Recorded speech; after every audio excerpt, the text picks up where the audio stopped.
landmarks in Washington are in themselves enduring reminders of our sacred rights. From the Capitol, 9 miles to the northwest, a modern house of worship reaffirms our spiritual freedom under this nation's guarantee of the inalienable rights with which man is endowed by his Creator. In 1952, President Truman laid the cornerstone of the temple, which will open today with a Sabbath evening service attended by the present Chief Executive, Dwight D. Eisenhower.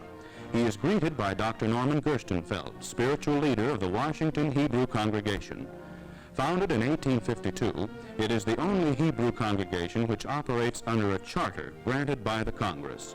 President Eisenhower meets faith leaders and co-chairman of the National Committee of Friends of the New Temple. More than 2,000 are present for the dedication, which also climaxes commemoration here of the 300th anniversary of Jewish settlement in America.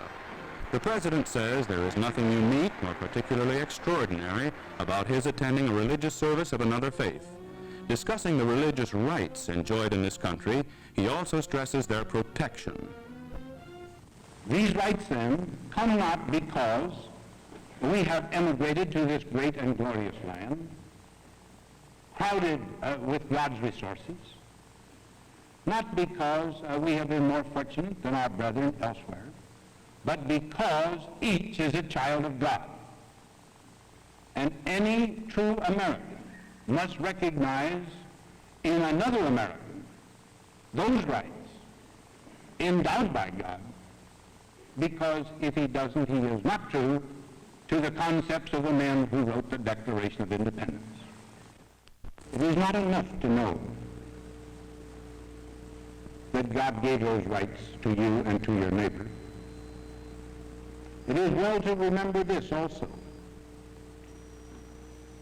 You may not protect those rights only for yourself. You must protect them for all, or your own will be lost.